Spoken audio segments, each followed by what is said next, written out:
सबसे पहले मैं महान तमिल भाषा में आपसे बात नहीं कर सकता हूं, इसलिए हाथ जोड़कर आपसे माफी मांगता हूं। मैं तमिलनाडु की इस पावन पवित्र भूमि को प्रणाम कर मेरी बात की शुरुआत करता हूं। यही भूमि के म्यांमार, अलवार और सिद्धर जैसे जिसके साथ चोला और पांडे वंश का महान विरासत जुड़ा है, महान विद्वानों को प्रणाम कर मेरी बात की शुरुआत करता हूं। ऐसी पुडुकोट्टई में आकर मैं आप सबको बहुत बहुत अभिवादन करता हूं। मित्रों, आज हमारे प्रदेश अध्यक्ष नयनार नागेंद्र जी की यात्रा का समारोह है। ये समारोह में आए हुए सभी कार्यकर्ताओं को मैं विश्वास दिलाना चाहता हूं कि अप्रैल 2026 में तमिलनाडु में एनडीए की सरकार बनने जा रही है। मैं आज इस विराट सभा के माध्यम से तमिलनाडु की जनता का भी आह्वान करना चाहता हूं कि आइए नरेंद्र मोदी जी के नेतृत्व में भारत की विकास यात्रा में हम हमारे तमिलनाडु को भी जोड़ दे। मित्रों, इस यात्रा ने 12 अक्टूबर से आज तक लगभग पूरे तमिलनाडु में जनसंपर्क के कार्यक्रम किए हैं। आने वाले चुनाव में भारतीय जनता पार्टी एआईडीएमके के साथ हमारे और साथी दलों के साथ एक मजबूत गठबंधन कर कांग्रेस और डीएमके को अंतिम लड़ाई देने का काम करने वाली है। हर मोर्चे पर डीएमके सरकार विफल गई है। पूरे भारत में सबसे करप्ट गवर्नमेंट अगर कहीं पर है तो दुर्भाग्य से वो तमिलनाडु में है। अपने घोषणा पत्र का सबसे कम वादों को पूरा करने वाली कोई सरकार है तो तमिलनाडु में डीएमके सरकार है। तमिलनाडु के अंदर तमिलनाडु के माताओं बहनों की कोई सुरक्षा की गारंटी नहीं है। मित्रों, तमिलनाडु सरकार का एकमात्र उद्देश्य है स्टालिन जी के बेटे उदयनिधि को मुख्यमंत्री बनाना।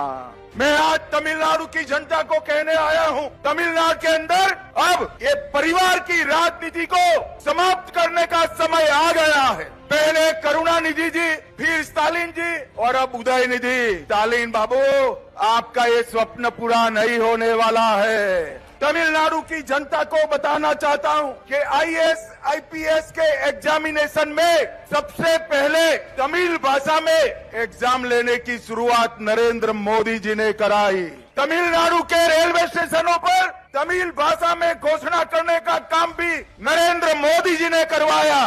बनारस हिंदू विश्वविद्यालय में तमिल पढ़ने के लिए सुब्रमण्यम भारती चेयर की शुरुआत नरेंद्र मोदी जी ने की। महान ग्रंथ थिरुकुरल का भारत की 13 भाषाओं में अनुवाद नरेंद्र मोदी जी ने कराया। मेडिकल और इंजीनियरिंग की परीक्षाएं तमिल भाषा में लेने की शुरुआत नरेंद्र मोदी जी ने कराई।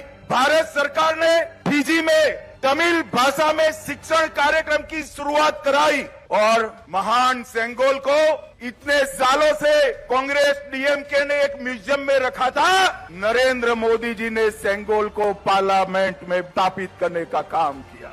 अभी अभी भारत के उपराष्ट्रपति पद पर हमारे श्रीमान राधाकृष्णन जी को चुनकर लाने का काम भी बीजेपी और नरेंद्र मोदी जी ने किया। ये डीएमके सरकार भ्रष्टाचार का पर्याय बन चुकी है। उनके एक मंत्री जेल में जाने के बाद भी 243 डेज तक उनको मंत्री पद पर बिठाए रखा। एक नेता का नाम कैश फॉर जॉब घोटाले में आया है, एक नेता का नाम मनी लॉन्ड्रिंग के स्कैम में आया है, एक नेता का नाम रेत खनन के घोटाले में स्कैम में आया है, एक नेता का नाम कॉल स्कैम में आया है और एक नेता का नाम 6000 करोड़ की CRIDP में करप्शन के लिए आया है। भाइयों बहनों, इतने सारे करप्ट मिनिस्टर की फौज लेकर तमिलनाडु का विकास हो सकता है क्या? कभी नहीं हो सकता।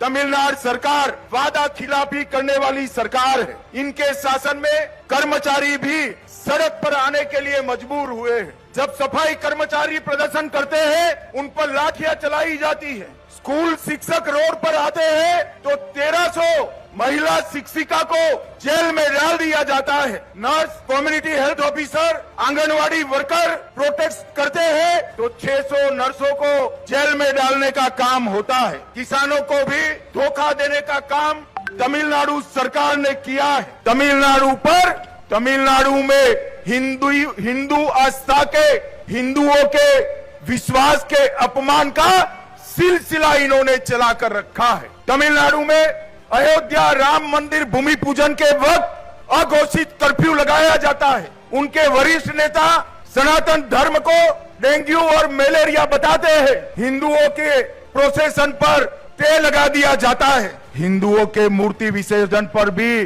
टे लगाने का काम डीएमके सरकार करती है। मैं स्टालिन जी को कहना चाहता हूं, हमारे संविधान की मर्यादाओं को आपने हिंदू समाज पर अत्याचार कर कर तोड़ने का काम किया है। मोदी जी की सरकार ने तमिलनाडु में कई बड़े बड़े इंफ्रास्ट्रक्चर प्रोजेक्ट दिए हैं। और भाइयों और बहनों, अब बारी है तमिलनाडु और बंगाल की। आज हम सब ने इस कार्यकर्ता महासंगम से एक संकल्प लेकर जाना है। 2024 और 25 भारतीय जनता पार्टी के विजय के साल रहा। 2026 में तमिलनाडु और बंगाल में प्रचंड बहुमत से एनडीए की सरकार बनानी है। भाइयों बहनों, मुझे बताइए, आप सभी लोग इसके लिए तैयार है क्या? मेरे साथ दोनों हाथ उठाइए, उठाइए जरा दोनों हाथ। तमिलनाडु में एनडीए सरकार बनाने के संकल्प की मुट्ठी बींचिए और प्रचंड आवाज से बोलिए, भारत माता की वंदे वंदे वंदे। आप सभी का बहुत बहुत धन्यवाद। नमस्कार।